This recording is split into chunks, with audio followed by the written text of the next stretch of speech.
You're watching the Juice Consumer Direct podcast. I'm Carson Poppinger, and I'm here with Justin Jump from our team, and we have a special guest today, James Iron Cowboy Lawrence, who, just to kind of give a little bit of background on James, he's the first to bike up Kilimanjaro. He's ridden his bike across the country multiple times, I think, 50 consecutive Ironman triathlons in 50 states. He's done 100 consecutive Ironman triathlons in Utah just a few years ago. He's got several documentaries about him. He has a book coming out, recently released a documentary on Amazon Prime featuring the Conquer 100. And we're just super excited to have you here today, James. Yeah. Thanks, man. It's crazy just to even hear that list go out. We'll throw on top of that round across Greece. Going to the Emmys this weekend. So just tons of crazy things. Now spoken in 56 different countries around the world. It's just been an incredible and humbling journey to watch it from my perspective unfold, because we didn't plan any of this really. We just kept showing up and here we are. Well, you have a fantastic story, and just a few years ago after you finished the Conquer 100, you came and spoke to our team and just did a phenomenal job. It was so inspiring to kind of hear your message and everything you've been able to accomplish since then, all the speaking engagements you're doing, and you have a great story to tell, and glad to have you here so that you can kind of share a little bit about that on our podcast. We've got some, we'd love to hear more about it, and then we have some questions for you and things like that too. So thanks for being here. Yeah, man. And what's crazy is, the 100, in which I'm sure we're going to do a little bit of a deep dive into, but it broke me mentally. And I actually, long story, but had to go and get neurological therapy done, rewire the neurological pathways in my brain. I got stuck in hyperdrive, fight or flight, couldn't get to parasympathetic. And very kind of you to say that my speaking at Squeeze was good, because I look back on it, was terrible because I was so out of it. It was so close to after the 100. I'm almost embarrassed and want to redo with your group. I'll do it for free. But thank you for saying that. And like I said, we've just been, I can't believe it. I'm on a decade now worth of professional speaking, which is totally crazy. I think I have the best job in the world. Every time I get on stage, I get to do two things. I get to give people hope on the journey that they're on. And then the best part is I get to remove any excuses that exist. And I believe that hope is life and excuses are death. And so that's the best gift combo I can give. I'm going to give you something, I'm going to take something away. And it's just been so fun to now that's what I get to do. It's incredible. There's so many life lessons there. And just today I was reading them in the Daily Stoic. I don't know if you ever read any of those books. I do. I have it. I actually have a shake machine that I do every morning for 10 minutes to coat my cells, reset my lymphatic system. And I read a passage out of that every single day. Oh, it's so good. Yeah. Today's was for today, November 11th today. It was about FDR. And it said that, basically, he had this lifelong dream of becoming president, political ambitions and everything. When he was 39, diagnosed with polio. Yeah. And that could have just been, he could have just hung up his cleats there, But to push through that and not make that, mentally, he had to push through that physical limitation and illness and everything like that to become president. It's pretty incredible. Those stories are so inspiring because all of us face challenges. We all face whatever it is. I mean, even, something that could seemingly be small to somebody else could be really difficult for the person that's going through it. And so what kind of things did you learn from the physical and mental challenges that you had on the Conquer 100 most recently? Yeah, great question. And in fact, it's one of my big speaking platforms is that everybody's heart is different. But the only way to learn lessons is to show up. Number one question I get in speaking is, how do I become more mentally tough? And it is not by listening to us have a conversation, not by downloading a podcast or reading even my book or a motivational book or whatever. It's by showing up and taking action and then learning as you go. And to your question, to answer it, it's literally just starting and then learning as you go to develop the mental toughness side of thing and learn the lessons that we all need to learn to navigate life. And if anybody listening, if you've recognized in your life that the same things keep happening to you, the same crap keeps happening, well, I'm gonna push back a little bit and say that's your fault, because you're not pausing and looking at what's happening to you, the reasons why it's happening to you, learning the lesson so that you can navigate around it or through it. Because at the end of the day, in this life, we all have to learn the same lessons to get to the finish line. And it's your choice to how fast you learn and navigate those lessons.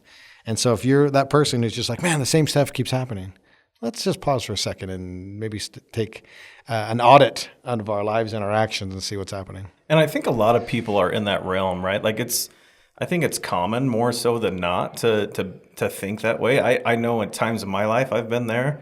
So what are some of the daily habits that you're doing to stay in that, conquer 100 mindset? Because I think, showing up is great. But for an example, I built out my basement.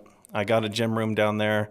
I still wake up some mornings and I'm like, I'm not pulling this blanket off of me. It's too cold in this room. I'm not getting out of this bed. Yeah. How do I get, like, how do common people get over that? Like, what do you got to do to finally get over the hump and make sure that it's a daily thing that you're doing constantly? Yeah, great question. My perspective on this might be a little bit strange, but it's gratitude. Recognizing the fact that today I get to work out and I don't have to. And there's a lot of people around the world that don't have a gym in their basement. There's a lot of people that, don't have access to medical assistance or job opportunities or whatever it is. And so gratitude.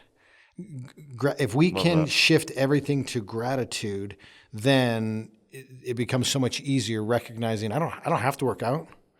I get to work out. And one of my favorite books is Atomic Habits, James Clear. Hopefully everybody's read that book. The guy sold like 100 million copies of it. He's a bazillionaire because of it. But it's such a great read. And in there, I can't remember the quote exactly, but our goals fall to the level of our systems, right?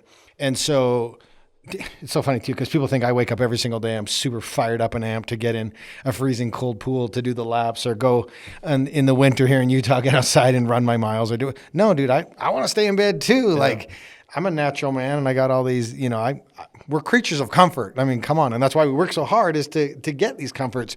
But the reality is we need to have systems in place in order to be successful. And so for you, it's totally normal, right? To have that feeling when you wake up.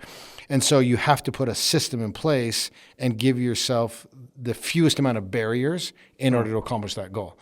And it comes with a little bit of planning, a little bit of prep, the stuff that the non-sexy stuff that people don't want to do.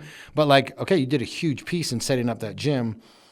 Now, okay, I'm going to set my alarm. I'm going to have my shoes out, my clothes out. It's already ready. I'm going to lay out my nutrition for the next day. I've got my playlist already dialed in. I know what workout I'm going to do, like real specific, dial it in.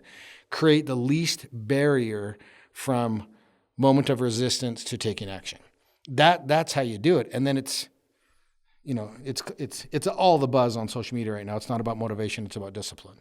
And there's this gap. I talk about a gap that happens in the real world between motivation and accomplishing the goal. And that gap is discipline. Well, discipline is now this like word that we use. Well, how do you gain discipline? And it comes down to systems and action items that are manageable and doable. It can't be a huge leap.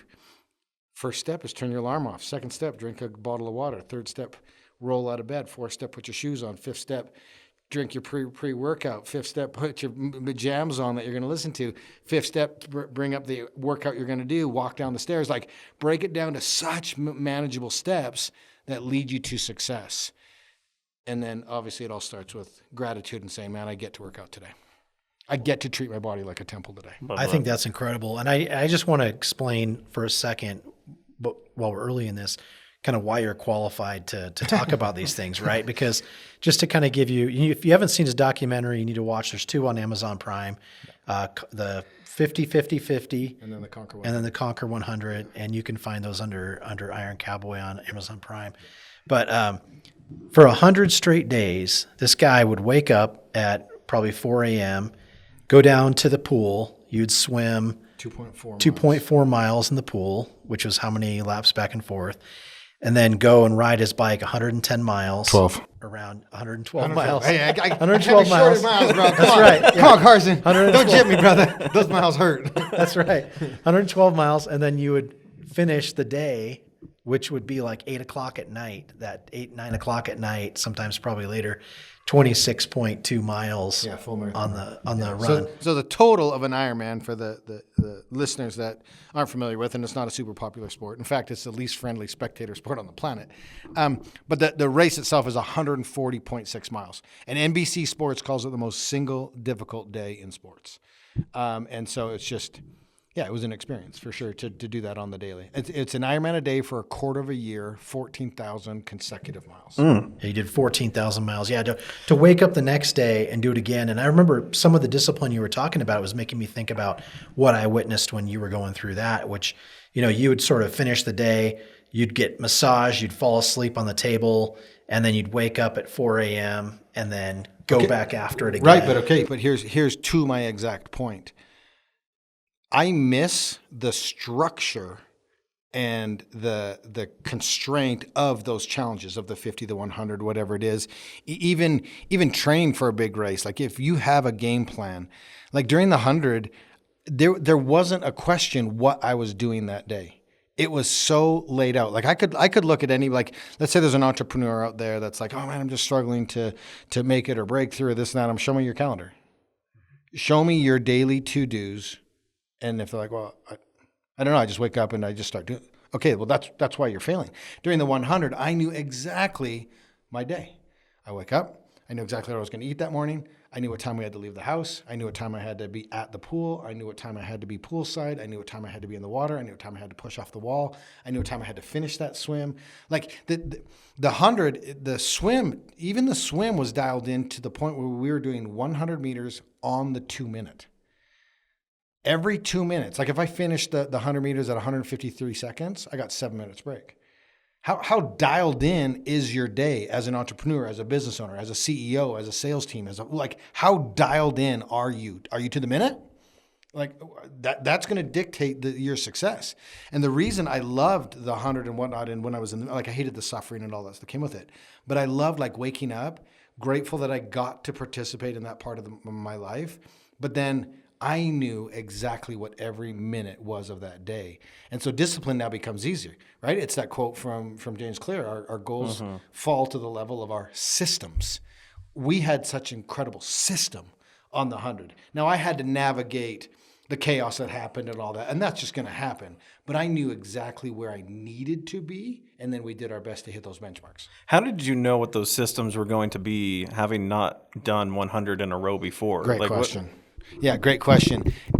I say all the time, you can't go from 0 to 100, right? And that's why a lot of people fail, is because they come out of the gate, they get motivated, they get inspired, and then they see someone, it motivates them, which is awesome, but then they try to set an equivalent goal.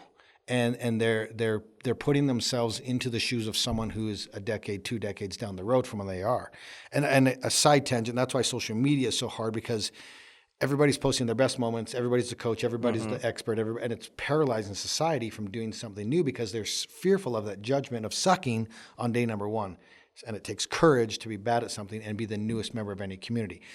But my journey started with a simple 4-mile fun run that I suffered through. In fact, I joke, and it's actually true, but we joke about it. There was a moment in that first 4-mile fun run that I did. I look over, and I'm being passed up by laughing moms pushing their kids in strollers, and I'm dying. Right? This is where my endurance journey started as a now world record holder and quote unquote one of the greatest endurance athletes of all time. That was my humble beginning. And I started there, and I didn't go from that moment to 100 consecutive Ironmans. I took the progression, did the work that it took to get to the next benchmark, next finish line, next mountaintop. I love to talk about the concept of you can't see the next challenge until you're ready for it. And we change as we evolve through challenges and difficulties and chaos and confusion. We become a different person. Life doesn't get any easier. Life is just always what it is, right? And you see people that are super successful in navigating life with ease. Well, it's because they've overcome obstacles, become master problem solvers, and figured out how to navigate the difficulties of it. Life didn't get easier. They got stronger. They got more intelligent. And so just because you see somebody doing that, that just means they're further down the path than you. So to answer your question is you start small, you start simple, and you start to accumulate wins. Success breeds success, confidence breeds confidence. And as you're going down, you create momentum, and now things become infinitely easier. I couldn't have done the 100 right after the 4-mile fun run. But I could do a 10K and then a half marathon and a marathon and then a sprint triathlon and all the way through to where I woke up the one day. And the 100, as crazy as it sounds, was the next natural progression on my journey.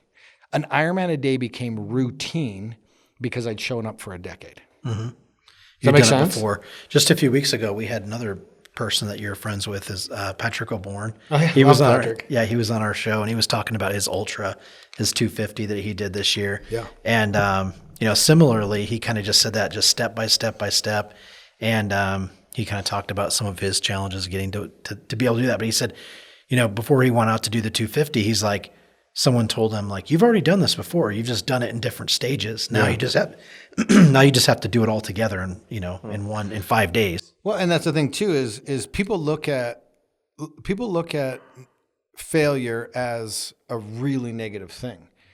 And this is where my take may be a little bit unique on it, but I've never failed in my life because I've turned every failure into a learning opportunity to then I went out and fixed it and did it better. Right? So Patrick did some 100, like a lot of stuff, and then did multiple 100 races. And someone would say, why did you do the 100 again and again and again? And it's because he was perfecting mistakes that he'd made in the past. So then he was now ready to tackle the 250. And I guarantee if he goes and do the 250 again, he would do it better because of what he learned from the quote unquote failures that he had. And so it remains a failure until you learn the lesson, back to the beginning of our conversation, until you learn the lesson and then implement that into your business strategy, your personal life, your marriage, your parenting, whatever it is. And so I've never failed because my failures get replaced with learnings to successes. First step is just showing up, right? Showing up and doing it. Well, that's the biggest thing is people, I've seen so many people plan their way to a failure and they're just waiting to be ready to execute. And that to my point of saying you can't be ready for the next challenge. You're never ready for the next challenge until you're there and ready and standing at the mountaintop because you can't see the base of the next mountain until you're at the top. That's the point, is you learn and expand as you grow, and doors open on that journey up the mountain. And then you get to choose which doors and like I didn't know you 5 years ago. Mm-hmm. And now I'm sitting here with an opportunity to be exposed to a wider audience. And maybe there's a CEO listening that wants to hire me for a stage. Like, that's because I continually show up on my journey and make relationships and cultivate those friendships and partnerships. And everybody continues to win if you do that in large amounts of absolutely. Of I've seen that play out in my life too. And that doors lead to other doors and opportunities and things like that. Yeah.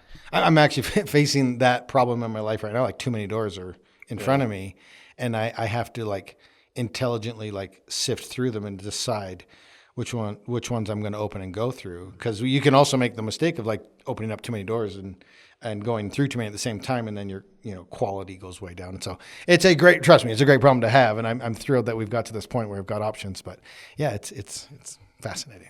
Yeah, and just looking at your shirt here, your hoodie. Let's go. I just saw you the other day. We were in line. We were at the game. It was the Calgary. Was it? No, it wasn't the Calgary game. It was San Jose. San Jose. Oh, dude, what a collapse. Utah Hockey Club. We won't talk about that collapse. But we're super excited that Utah has gotten a hockey team. I grew up in Canada and grew up loving it, but go ahead. Yeah, no, it was cool to see you there, and we ran into each other. And that was a terrible loss for us because we were up like 4-1, and in like 5 minutes. I distinctly remember it because at like 4:51, I watched a couple people in front of me get up, start to leave the game, and literally in 3 minutes, San Jose pops in 3 goals. We go to overtime. No. Utah draws a penalty. They score and lose the game. And it was my son's very first game he's ever been to, because we're obviously it's the new team. We got season tickets. And he was just like dumbfounded watching this play. And I was just like, man, we were talking about before we started recording how amazing and exciting sports is and the lessons that you can learn. Like, you're never really out of it unless it's like a total landslide. But dude, 4-1 with 4:51 to go in the game. And San Jose just like pops in 3 in 3 minutes and ends up winning the game in overtime. And San Jose at that point, they were the worst team in Terrible the league. Yeah, not even last year, one win maybe? Yeah, last year they were the worst team, and then this year, I don't think they had one win or something like that at that point. And We then, may have been their first win. yeah, may have been their first win. And but always keep your head in it till the end, right? That's what we talked about. Was it's never over till it's over. And as long as you guys keep showing up and the whole team keeps fighting, you can win those games. And to that point is one, like the Chiefs game Chiefs game just happened this weekend, and the Broncos had driven down. They were down by 2 with an opportunity, and it was a chip shot field goal, and one of the defensive players on the Kansas City blocked it. One player, one moment made the impact on the game that ultimately decided the thing. And so it's like your individual effort in even a team or a corporation or whatever environment matters. All those little tiny things matter. And that guy just said, you know what, I'm not quitting on my team, and made the one, like the chances of that guy's big mitt hitting the ball, coming out low in that moment, in that game, wins it. Well, in preparation, coming back to what you're saying, right? They have to practice that, right? Like it's not just by chance that that's going to occur. That they have to be practicing that, and I think it comes back to saying, or at least from what I'm hearing from you, is the way that you prepare is so vital, because you don't know what situation you're going to be in at any given moment, right? And you have to be prepared for that. And how are you going to handle it in that moment? And I'm sure you've came across that a lot with what you've gone through. Well, and that was the biggest thing with the 50, where we did an Ironman every single day in each of the 50 states consecutively. And that was a logistical masterpiece. But to your point, that was the biggest thing, is we had no idea what the weather was going to be, the people that were going to show up, the road conditions. Like it was such an enormous thing that we had to be adaptable. Even though we had a great game plan, we had an unbelievable team around us, it was still chaos and confusion every single day because of all those variables that we didn't know. But we had practiced our mindset and had a game plan and problem solving and all these things prior to that moment. Those moments are just test days, right? And then you learn how to navigate those test days with success. And you're just increasing the probability of being successful on those days because of the prep that you put in. We coach athletes all the time, and I tell them all the time, like, look, the real work comes in the preparation. The actual Ironman, that actual race day, that's a victory lap. Getting to the start line is the challenge. That's it. And then you have 2 choices on race day. Am I going to suffer because I'm showcasing the effort that I put in, and I'm putting up an effort and a challenge and a marker? Or am I suffering because of lack of preparation and I'm now in survival mode? You're still suffering in both those situations, but man, having experienced both of those, that's suffering because you're pushing a limit or a boundary or a ceiling or whatever it is so much more gratifying than suffering for the sense of like completion or just to suffer. It sucks. What was the toughest suffering moment that you experienced in the Conquer 100? Yeah, dude, there was a lot. I'll talk about 2 of them because they were equal to me. And first, I'll say this: a lot of people compare the 50 and the 100 and say kind of which one was harder. And the 50 was harder because of logistics, the enormity of it, the travel, the chaos, the unknown. And the purpose of the 100 was to actually see how many consecutive Ironmans we could do. So my thought was, okay, if we remove chaos, confusion, put systems in place, the same course every single day, get some normality to it, could we double what everybody said was impossible? And so the 50 was about managing that chaos, confusion, and the 100 was just like duration, longevity. How long can you keep your head in the game? And then it quickly became pain management, because I got injured on day 5. So by day 5, I had a stress fracture in my shin that was causing incredible amounts of pain. And at that point, I'm literally staring down the barrel of 95 more to go. And so between day 5 and 15, we are totally struggling, trying to figure this out. I get to the point where on day 15, I'm like, I can't manage this level of pain for 85 more days. And my wife literally said, and this is in the documentary, she literally said, I just need you to do one thing. And I'm like, what? What is it? What is it? And she's like, I just need you to show up tomorrow and start, because we have no idea when the next miracle is going to happen. Yeah. And literally the next day, a guy shows up on the run trail and says, "Hey, you don't know me? I'm the world leading manufacturer of carbon-plated shin braces. Will you try them?" And I'm like, "You live on the trail? I'm dying." And he's like, "We were just praying you'd show up one more day."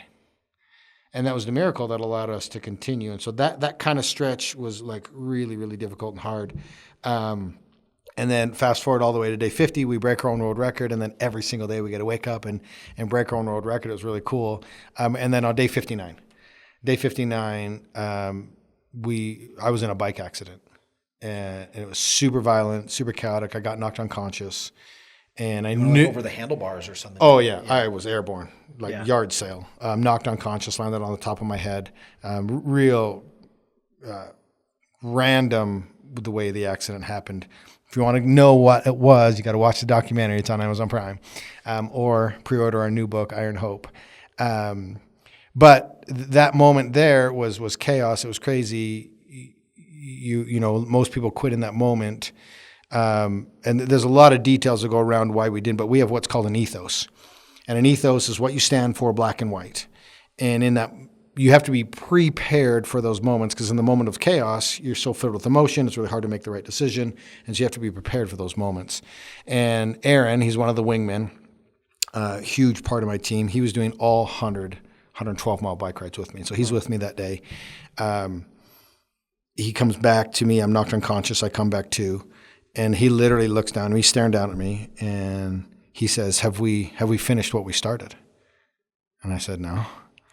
He knows that's part of my ethos. We finish what we start, right? And then he goes, have we raised the $250,000 to free humans that are being sex trafficked? And I said, no. And then he says, are you setting the best example you know how for your kids? And I'm like, no. And he goes, get back on your bike. It's time to ride. The power of people, man. Having a good team. And the power of a team and being prepared for those moments. And so I got back on my bike and finished that day. And it was kind of this really big turning point, because in life we now get to choose where we put our focus and attention. And here's the craziest part about that story that we don't talk about a lot. It's in the book, not really in the documentary. I broke my back in that crash. I broke my L5. I have a bulging disc. And so things became very, very painful after that I had to manage and navigate and work through. But again, I got to choose. I knew my suffering would end in 41 more days, but the people that are being sex trafficked have no idea when their suffering is going to end. And so again, in pain, I woke up on day 60 and said, I get to do this today, right? I have that freedom to do it. And so it was a very impactful, powerful lesson for me to learn. That one, even though I'm in pain, I get to choose how I navigate that moment, that situation. I still have freedoms. And so those two were like super, super impactful. And then there was an amazing moment on day 80 that I won't tell the story here, and it'll encourage people to go watch that documentary. You need to check it out for sure. I think that's something that like I've been big on too, is just like if you make a decision early enough, and you know what you're going to do when you're encountered with a certain situation, you've already made the decision. It makes that moment so much easier when you've already decided. Yeah, it makes the moment possible. Yeah. And you know, I joke from stage often, and I say, no good decision has ever been made in the peak of emotion, chaos, or confusion. That's when bad decisions are made. And if you have an ethos, and I'm going to challenge the listeners to like, take the time, sit down, meditate, pray, whatever you do, and then write out who you are, what you stand for, and have several different ethos. Have one for your wife or spouse. Write out an ethos, the type of parent you're going to be. Write out an ethos, the type of business partner you're going to be. Write down an ethos on who you are as an individual in the dark when nobody's watching, right? And once you write those out in detail, that becomes your blueprint for success. And then you can refer back to those. Decision is already made. Mm-hmm. The decision's already made, how I'm going to show up in this moment. And then the key to this also is like, we evolve as people. I'm not the same person I am today that when I was 20, when I was 30, when I was 40. I'm approaching 50. And thankfully, I'm not. I was a turd. You know, we were all hopefully, greatest compliment anybody's ever given me is like, you've changed. I'm like, good. That was the whole point. That's the whole point. I've changed. And so your ethos too will change. And so to constantly revisit that, enhance it, improve it, because seriously, the goal in life is to chase down the ultimate version of who we think we can be, or who God thinks we are, right? Or knows we are. Here's the trick. We're never going to catch him. We're never going to catch that person, because as we evolve, my ultimate avatar keeps changing. And I want to get to the end of this earth and say, man, I gave it, you son of a bitch, you got me. I never caught you, but I gave it everything I could to try to catch you. And to me, that's the point in life, is to get to the end and say, I laid it on the line. I did everything I could, and I still didn't get you. It's okay. You hit on social media influences and all the things out there. Everybody's comparing each other to other people. And, there's a lot of 25, 30-year-olds that are sort of like early in their careers who kind of think, man, I should be here by now. I should have made this already. I should have.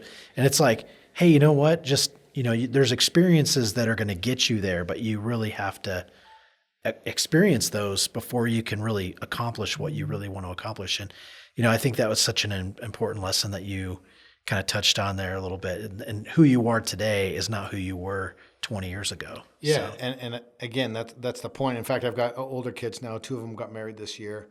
And so I've got these new son-in-laws. And, I can see it. There's tons of pressure on them to know exactly what they're going to do for the rest of their lives. And I'm like, dude, even in the same, like I've been doing the same thing for, quote unquote, the same thing for the past 15 years, but it's always evolving and changing. Like I was a triathlon coach, and then I was the athlete and then I was sponsored, and then I fell into speaking, and now I'm an author, and now dude, 20 years ago, if someone would have said to me, hey, you're going to be the subject of 2 documentaries, you're going to be a best-selling author 2 times, you're going to speak in 50 countries, I'd have been like, you're an idiot. Like, there's no way that's in my cards. But I just kept showing up, living my life every single day with no preset expectations, just like in the moment. That's when doors open. When we try to force our, well, quote unquote, destiny, that's when you lose. That's when you start to see failures, because you're trying to fit a square into a round, whatever that saying is, a square peg into a round hole or something. We start to force it, and then that's when you start to lose, because we're not. Trust me, you just can't force it. And I want this younger generation, or even anybody that's on a journey, give yourself ultimate grace, and just know, man, if somebody had told me this early on, that just everything's going to be okay. This too shall pass. The good, the bad, the ugly, the highs, the lows, they're all part of the journey. And in fact, I know it's super cliche and I hate it when I say it, but it's about the journey. I miss some of that grind. I miss the lessons and new relationships and the excitement of someone saying no to me and having to go to the next one. And I hate it in some points in my life right now, and I'm just like, it's too easy and it's coasting. Like I'm trying to figure out ways to challenge myself in different categories. But that's the friggin' beautiful part. Like that should be the point. So I want this new generation, that my age of my kids are 15 to 22, and I'm watching them struggle with the conversations with them inside their heads, and just, it's going to be okay. It always works itself out. You just show up. I could go on forever, and I'm probably ranting and rambling at this point, but we get to choose how we see this life. The most fascinating thing to me is there's 8 billion people on this planet. Yeah. 8 billion. And to me, there's 8 billion different perspectives and perceptions, because they're all seeing life through their own lens based on the experiences that they had. There's 4 of us in this room right now, the 3 of us and a producer. We're all experiencing this moment differently because of our past experiences, knowledges, preconceived notions, whatever it is. And we're going to leave this room and they look back on it and have a different, the way that this all happened. That's a beautiful thing. And so I want everyone to recognize that's listening to this. You get to wake up every single moment, a clean sheet of paper. Forgive yourself for your past. Show up and create the life that you want to create. It's totally possible. Don't get so far ahead of yourself. Forgive yourself for your past. Recognize it's going to be okay. And just keep living life with a damn smile on your face. I love that. Because it's so incredible to be part of this world. Oh, absolutely. Yeah. I think mine just blew there with your comment about. I got a little excited. I apologize. But the message is simple, right? But we make it so complicated sometimes. That's the biggest thing, is we make life so much more difficult than it needs to be. And the older I get, and I'm literally halfway through my life, I have so much more maturing and wisdom to gain. But the older I get, it truly is about being in this moment. One of my favorite quotes is there's only one time that's important, and the time is now. And it's the most important time because it's the only time when we have any power. The past are opportunities to learn, and they're memories. And the future is the gift of dreaming that we can now wake up and create. I think as a society, as a people, we've forgotten how to dream. Mm-hmm. And it's one of the greatest gifts that we've been given. But to be present in the moment is the greatest gift. Because as morbid as it may be to say or sound, tomorrow's not guaranteed for any of us. And if you missed today, like I was watching a true crime show last night. I love watching true crime. It's so fascinating to me. It was a cold case file, and it was about a newly married guy in California and his wife, and she was tragically murdered. They had a little girl. She was pregnant, and their very last encounter was an argument to where he went to his buddy's house to have a beer or whatever, and she went on a walk, and they were both upset at each other. And she tragically died that night. And that was his last moments with the love of his life. And so to that thought, how important is every single moment that we're having, each interaction? Carson, I may die tomorrow and never see you again.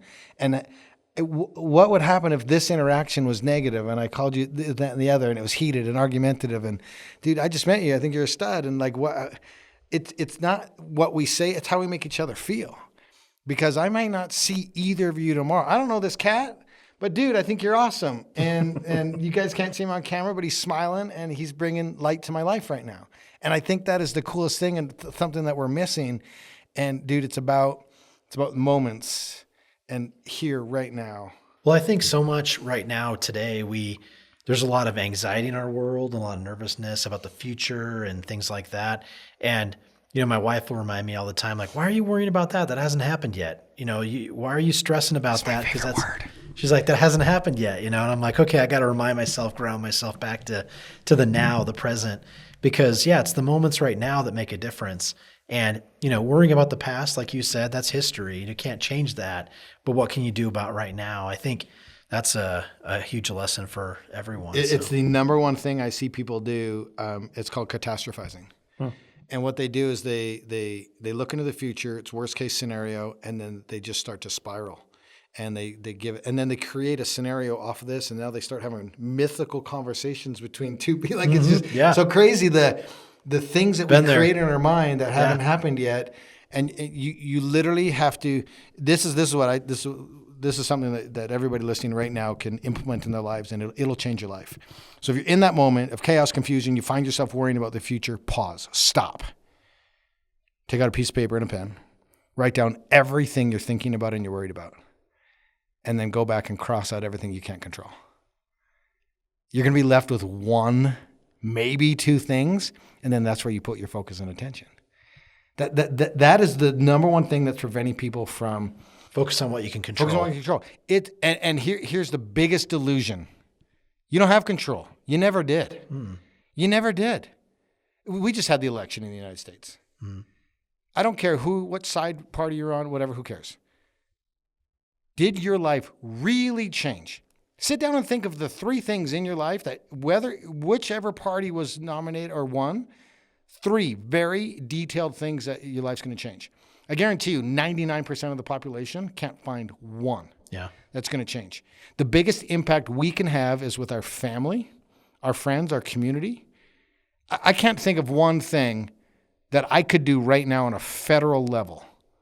I have zero control over that. Number one thing I could have done was voted. And outside of that, what? Family, friends, community. That's it. That's all I can control. And outside of that, let it go, man. You can't control it, so why are we worrying about it? Yeah, what goes on in our own homes is more important than what goes on at a federal level, frankly, right? 10,000%. And I love the quote. I finish every presentation with it, is there's no success outside your home that'll ever compensate for failure inside your home. Yeah. If every person on the planet took that, could you imagine the ripple effect? Oh, yeah. If we just made our homes and community and our tight circles, like if we served just that, like the enormity change that the enormous change that we would see just from that would be the compounding effect. It would be mind blowing. Yeah. Instead, we're dealing with divisiveness. We're dealing with anger. We're dealing with hypothetical situations that we can't control. What if then? We're wanting other people to make our lives better, expecting other people to make our Always lives looking better. for a way out, right? Hoping somebody's going to come rescue you when it's up to us to do that, right? Dude, nobody's coming. Got to rescue yourself. Mel Robbins, I love the way she said. She says, nobody's coming. Nobody's coming. If you want to see change in your life, it's got to be you being actively engaged in the pursuit of your life. Nobody's coming. And the other side of that coin too is nobody cares. Dude, it's so funny. People are so busy caring about what other people think. And dude, they don't even notice. They don't even care because they're so worried about what other people think about them. In fact, I had the greatest parenting moment the other day. It was probably like a year ago now. But my son, he's in junior high, arguably one of the most difficult social times in someone's life. And my son came home and he said, "Dad, did you know that other kids care what they think about him?" And I was like, "Thank you." Like he literally doesn't care. And it's the greatest gift that giving my kids a front row seat to the chaos, confusion, suffering, sacrifice, joy, everything that our journey has represented. My kids have gotten that, and they don't care because they have seen me be criticized and told it's impossible and can't be done, and I didn't care. And I was like, "Yeah, watch this." And my kids have adapted that mindset, and it's one of the greatest gifts I could have ever given any of my kids. And my son literally came home the other day and said, "Dad, did you realize other kids care what the other kids think about them?" And I was like, "Thank you." Going back to your ethos, you mentioned, the three things that Aaron asked you, have you made your family proud, or have you finished what you started? None of that involved what other people think about you. None of it involved becoming famous or becoming having a documentary about you or anything like that. None of that. It was all these internal things. The internal reasons why you were doing it was more important to you than anything that comes from it. Sometimes I think people focus on trying to maybe get those extrinsic. Is that the right word? I don't know. Benefits from it when you really want the intrinsic. Yeah, and I've seen this from you personally, Carson. Is you're a big business dude here in the Valley, and you've got a lot of impact and influence, and you've got this really successful business. And I guarantee you share the same belief that I do. It's how many people can I help, not how much money can I make. And if that becomes your focus, the money is a byproduct. In fact, my goal in life now is to see how many people I can take to the mountaintop with me. And as a byproduct, I'll achieve every single one of my goals. I don't try to see what I'm trying to achieve. I try to help everybody else around me win in their lives. Dude, it's impossible for you not to win if you help everybody else succeed. Impossible. As a byproduct, just by the person you'll become, by having that mentality, you win. And then just the money will just start to come. It's crazy.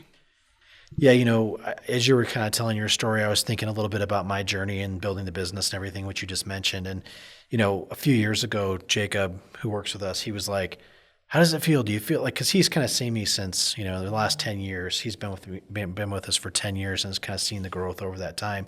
And he was like, do you feel like you've made it? Do you feel like you've accomplished? And I'm like, I don't really think about that. I don't really think about have I accomplished, or do I feel a sense of accomplishment?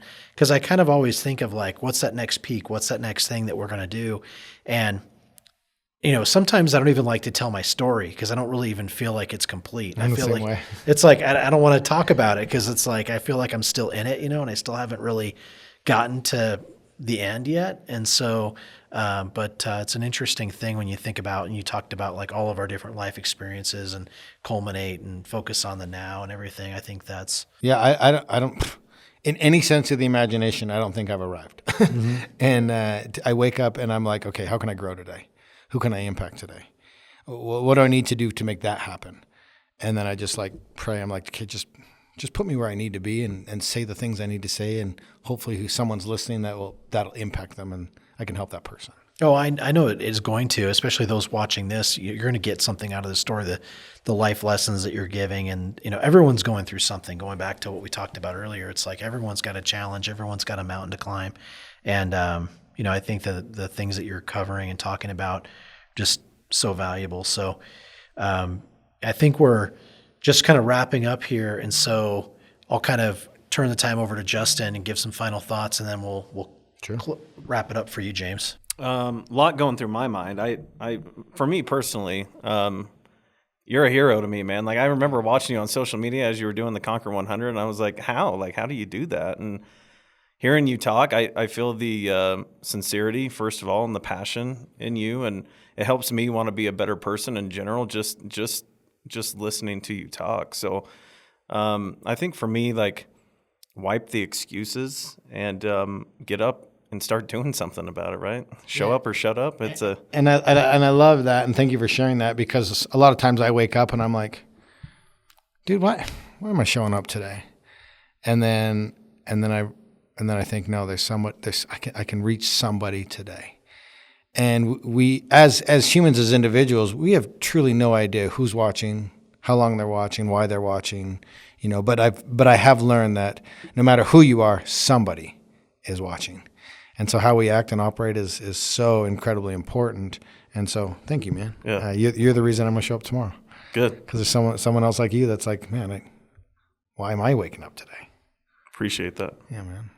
Well, it's been a pleasure to have you here, James. I think your story is so inspiring. And for those of you that are watching, go check out the documentaries, order his book. It comes out in February. Yep. You can pre-order it right now. It'll start shipping January 22nd. And if you're curious, we have a live 2-day event here in Utah on February 7th and 8th in 2025 as of this recording. Check us out on Instagram, Iron Cowboy James, and you can find everything about us and links to everything on our website, ironcowboy.com. Check it out. You've been watching the Juice Consumer Direct podcast. Thanks everyone for watching. Like and subscribe.